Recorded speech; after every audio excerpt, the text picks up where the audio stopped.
Good day, Crime Talk aficionados. This is Scott Reisch of Crime Talk. We have a lot on the docket today. First, a Texas woman is missing along with her 2-week-old daughter, and her fiance pleads with the media for her safe return. Second, a 13-year-old is arrested in the murder of a college student. Third, a reporter gets all wet by a politician's wife. And oh yeah, remember that police officer who the Aurora Police Department says wasn't intoxicated? Let's take a look at it. And finally, our dumb criminal contestant of the week, going around trying to make alligators looking bad for doing what alligators do, eat people. Let's talk about it.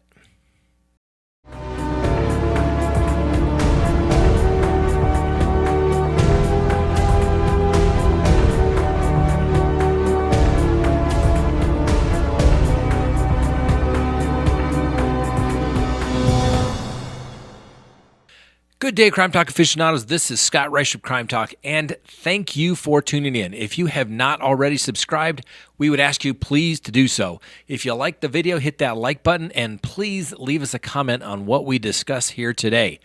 First, a Texas woman by the name of Heidi Broussard has gone missing. She's been gone about a week, and she was reported missing by her fiance, Shane Carey, who reported her gone about Thursday evening.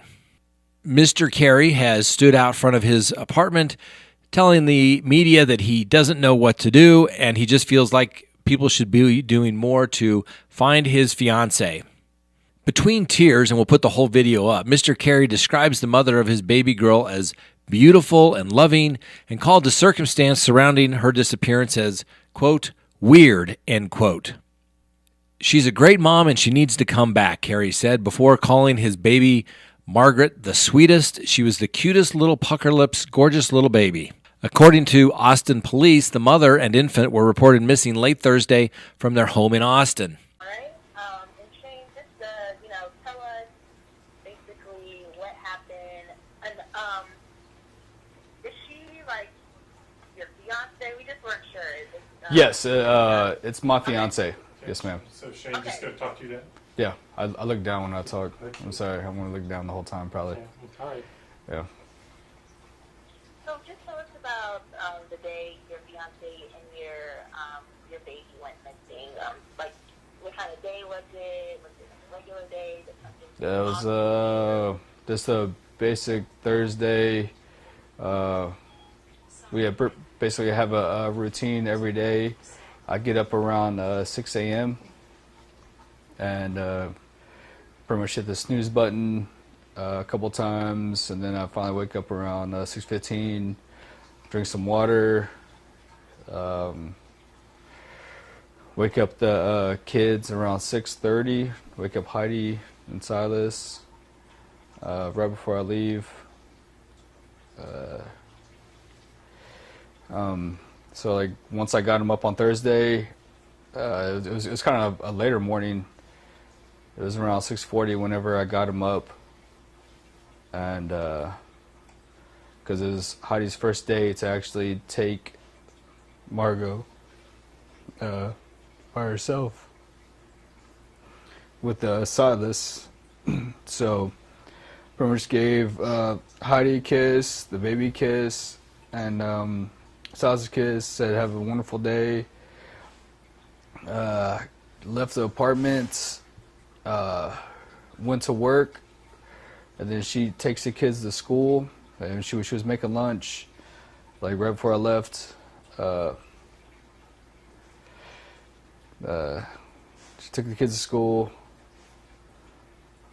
I don't know. So at around 8 o'clock, she called me. I answered the phone like right before I got in my truck. I work for Unicorn Moving, so she called me around 8, and she told me that she went to the book fair. She bought 3 books. Cost about $25. It was amazing. Like, she couldn't wait to read to Silas. And I told her I love you, goodbye. And man, this is hard.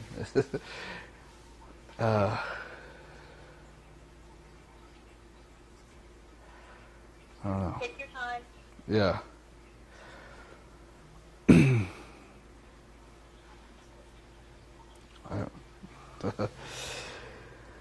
So, oh, man. I don't know right now. I've been repeating it all day. And let me know if you want me to move on to another question. No, it's a good question. This is just a weird situation right here. So I don't know. I'm not. I don't know. She's just an amazing mom. I don't know. I don't know. I need to stand up. I don't know. I can't sit here. This is like make me so. I feel funny. You want to stand up? There's like light. I don't know. Yeah, I'm not good in this situation. Yeah. Yeah, we can stand up. Hey, I'm gonna just reframe a little bit. Is he wants to stand up? So let's just take a second. Okay. I'm gonna stop camera. How long have you and Heidi lived in Austin? So we've been living in Austin. We moved from Louisiana about 5 years ago.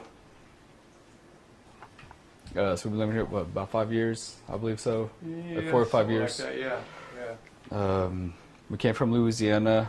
Long story short, my ex-wife with my beautiful daughter Addison came down here as soon as my dad got cancer. He's cancer-free now. That's not the main story, but yeah. So we just kind of, we're on the pipeline traveling, so we had to come down here. So we moved back to Austin. All my family's here. So And Shane, as much That's as great. I know it's Oh, hard. okay. Yeah, talk to your dad. Yeah. And I know it's hard to not be swaying and all like that. but- okay, yeah. I'm sorry. No, you're doing Yeah. great. Okay. Yeah. Yeah. I just want you to look for Yeah. to look It's good. all right. Yeah, Yeah, thank you. Yeah. Yeah. So. So yeah, we moved down here about 5 years ago, and Living in Austin, have you made great friends with people here? Or is there yes, I found amazing friends. I started. issues with? Oh, this is so hard. I can't pick up the phone. That thing's not very loud. I know I It can't. really isn't. But you said I made any friends? I mean, you're from Austin. Made any friends or? Yeah. So okay, so it's like I'm originally from Austin. Like I went to Leander High School. So I pick up the phone and just hold it. And just hold it. Okay, yeah, it's kind of down here. Yeah. And try there to we talk go. to your dad. Yeah. Yeah, so I basically went to Leander High School. I already have friends over here, and they've been very supportive since what happened with Heidi and Margot. It's hard to look up. But Is there anyone in Austin who you don't have a good relationship with? There's nobody. No, we have a loving and great family. Heidi has great friends. She's the most awesome person in the world. Loving mom. She supports everything everybody does. She could have like $4 in the bank account and still want to give. So she's a great person.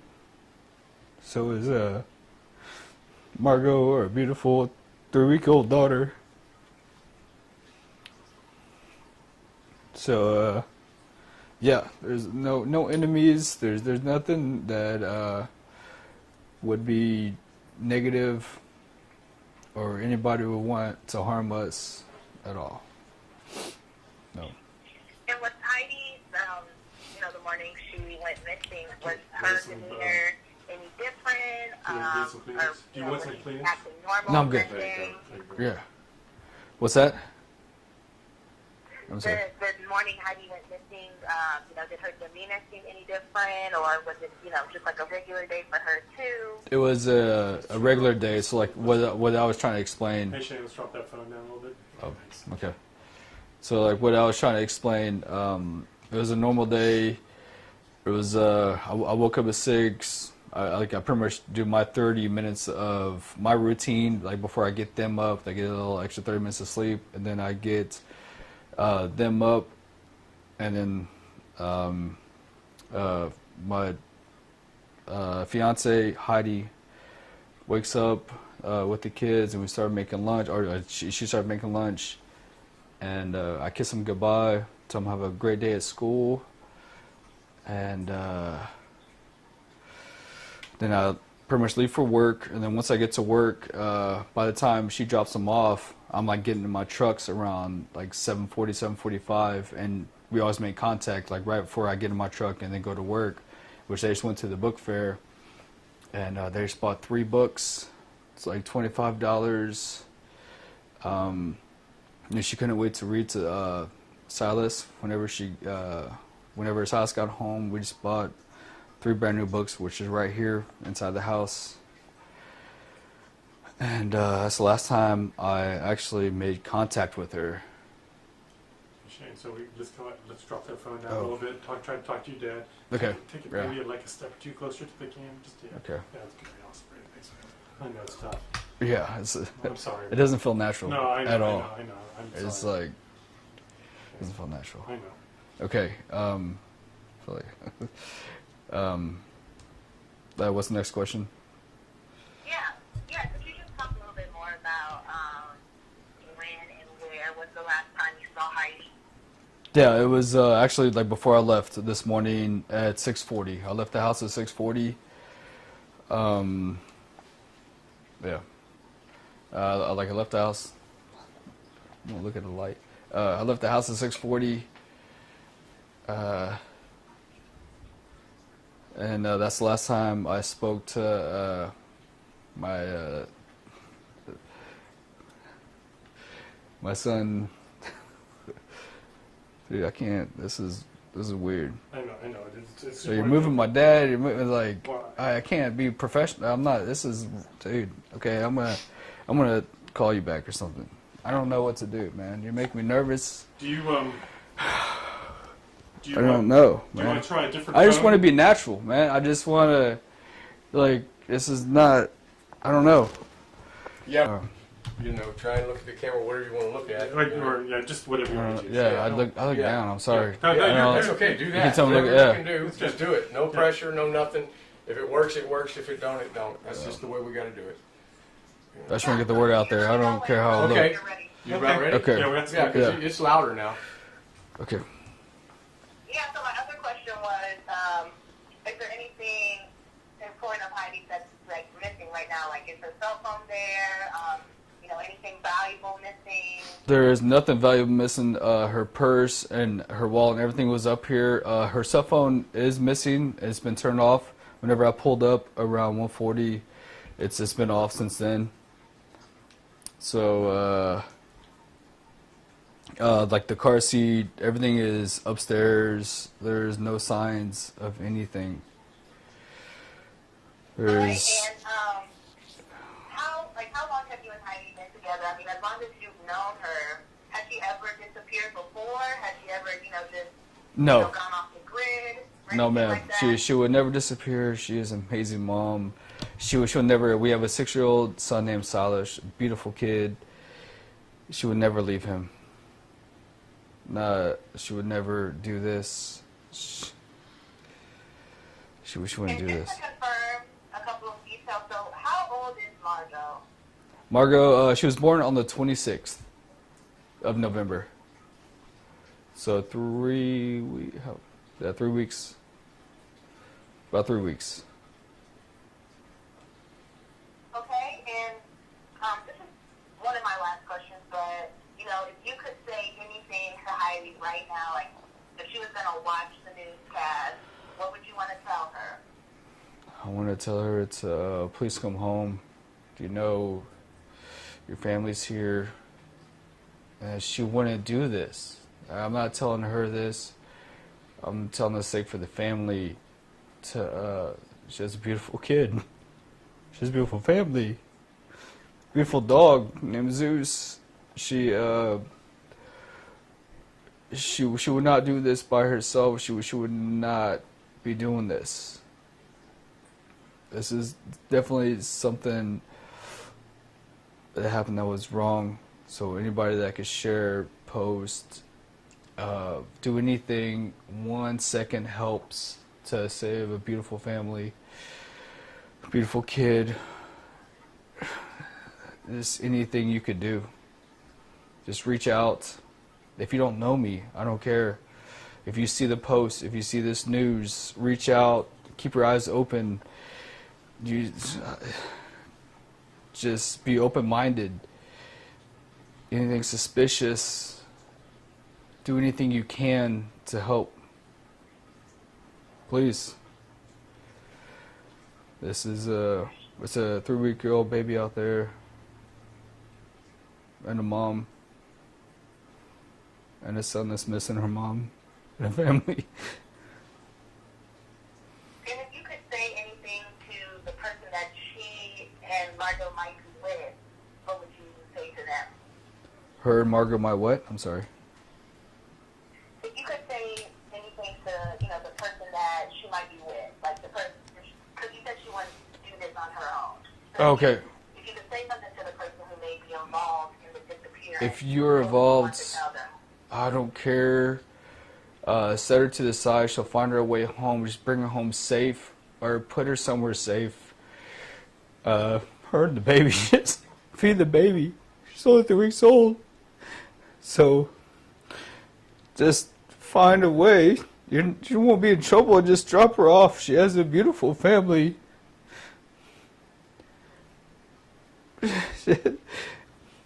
Drop her off anywhere. I don't care. Just make sure she's safe and okay. The baby's okay. And then right away. I don't know what. I just want her home safe. It doesn't have to be here. Just drop her off somewhere safe. If it is somebody. Just please come home. Or drop her off at my doorstep. I don't care. Just bring my family home. All right, Shane. Well, that was all of my questions. If there's anything else that you wanted to say or wanted to talk about, anything that I missed? No, just I love you, Heidi. I love you, Margot. Just anybody that could support us in any way possible. I'm about to be off. So, just any support, any old friends, share, post, like, anything, contact anybody if you see her. Just do whatever you can. We definitely appreciate it. I think it's, I don't know. Well, Shane, thank you for taking out the time to speak with us and for doing a very difficult interview. We greatly appreciate it. Yeah. And yeah, so we're going to get the story out and hopefully they will come home soon. So Just, thank you again thank for you. the interview. Yeah, thank you so much.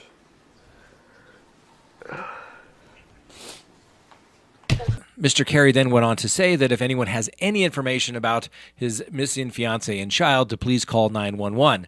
Obviously, Mr. Carey is given the presumption of innocence, and no one should speculate otherwise unless and until they have that information. We will follow this case as it just seems a little odd.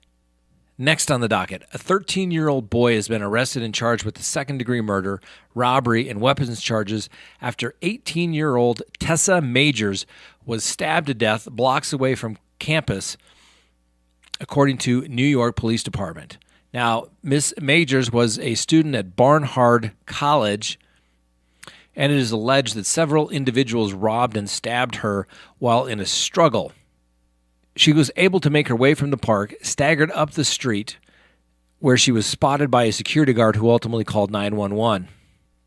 Obviously, what's shocking about this particular case is obviously the death of a young college student who's trying to better herself and have a better life and future for herself, only to wind up being murdered in a unfortunate situation by someone so young. This is a complete tragedy all around. There will be no winners in this particular case. Our next story comes from Georgia. A woman by the name of Abby Winters has been charged with simple battery and disorderly conduct in a bizarre soda attack on a newspaper reporter who works for the All One Georgia. And the reporter's name was Casey Bryant.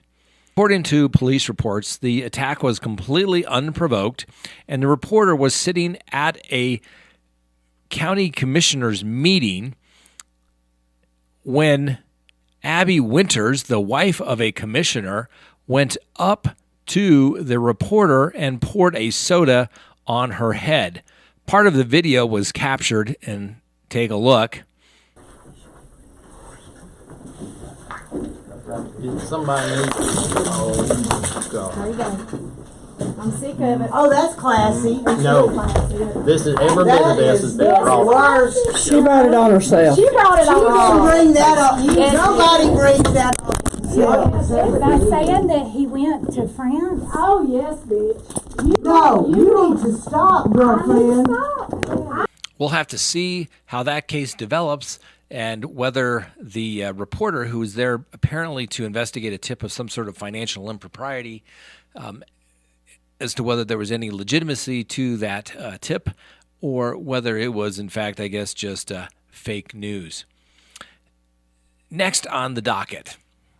As some of you may recall, we put up a video last week where I was commenting for a local news channel about an Aurora police officer by the name of Nate Meyer.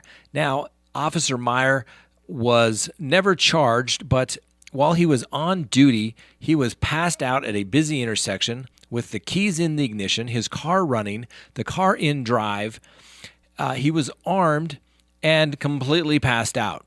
When the police were contacted, they actually had to break the window of the police officer because he was so non-responsive, and they ultimately took him to the hospital. Officer Meyer was never charged.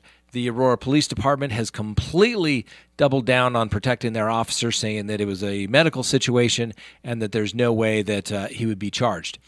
As it turned out, during the internal affairs investigation, Officer Meyer had admitted that while on duty, he went home, drank a large amount of vodka, and that his BAC was ultimately some 4 times the legal limit. He was never charged.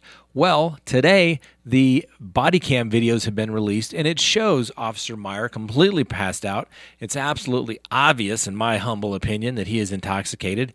And when one of the officers is asked about his condition, he says he's a little intoxicated.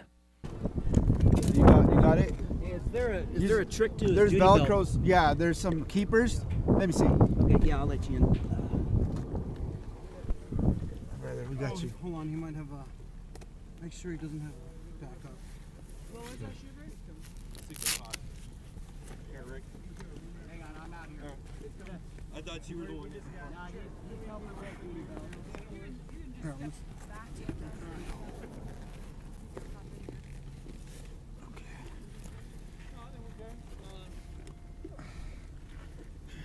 We got another keeper right here. Pull him forward. Pull him forward. So I can get the keeper. Oh, you're trying to get that?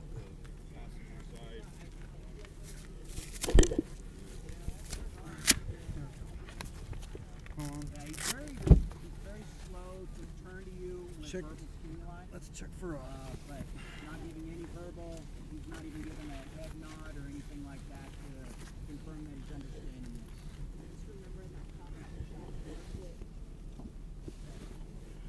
Is he on duty? Is there a keeper back on his belt? Hold on, let me. Okay. He's good. I got his belt. Where's this duty arm? We got it. Okay.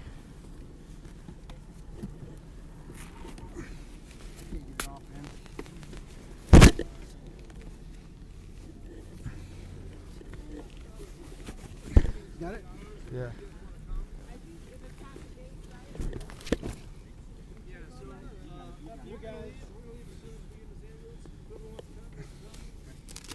We got a bus coming? Okay. Alright, bro. You're gonna be good. Backup or anything, right? I can't feel anything. How we doing, brother? I got him. Getting there? Yeah. Is it something that will come off once we start moving him? No, we're good. Okay. It's all off. All right, we're ready to move. The belt is still stuck on the Velcro on the back. Just pull it off. We will see if the Aurora Police Department Chief of Police will take some action in light of the video being released to the public, or whether he's going to continue to defend his officer. Now, if this were you and I out there into the same circumstances, I guarantee you there would have been no doubt that the officers would have charged you with a crime of driving under the influence. It's situations like this where police officers, who are, yes, public servants, yes, they do a difficult job, but they don't get a free pass.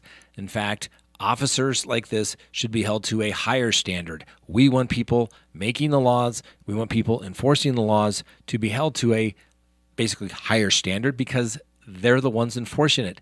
They have to do it better and cleaner than the next guy. Yes, police officers have problems as well. I'm very sympathetic to that. But when they mess up, they shouldn't get a free pass when everybody else would be charged.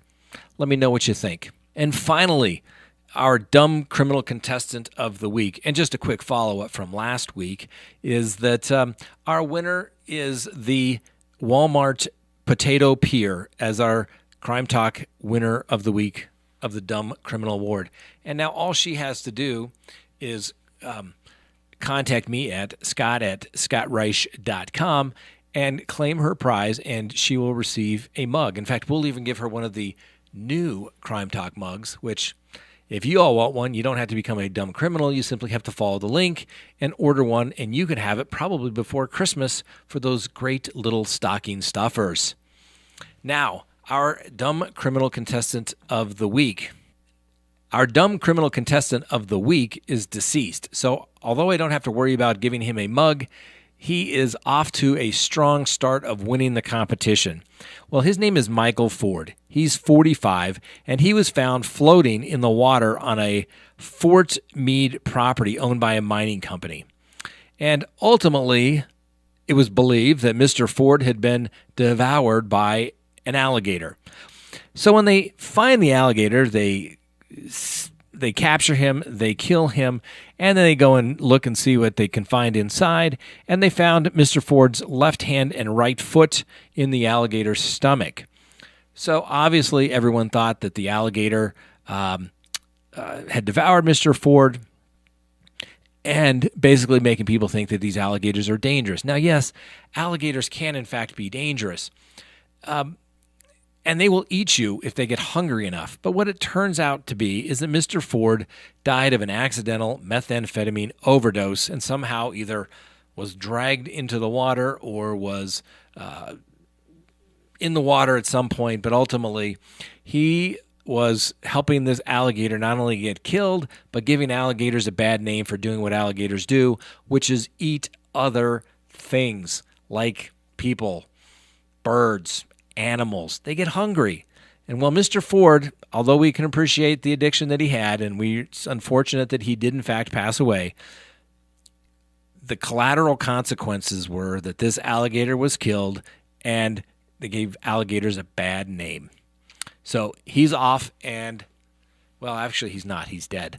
But he could be off and running as a contestant on the Dumb Criminal of the Week this week. We'll see how things work out. Thank you for watching. We appreciate you doing so. I keep saying this, but it is true. We could not have had the success on this channel if it were not for all of you. We appreciate you. We are climbing in the number of subscribers we have, and boy, is it getting exciting. We would really love if people not only shared it, but please subscribe. We would be ecstatic about that. So leave me a comment. Do you think that the boyfriend should be the prime suspect in the missing Austin woman case? Do you think the 13-year-old should be charged as an adult? Do you think the Aurora Police Department should charge that officer with driving under the influence? Let me know. Leave me a comment below. Have a great day.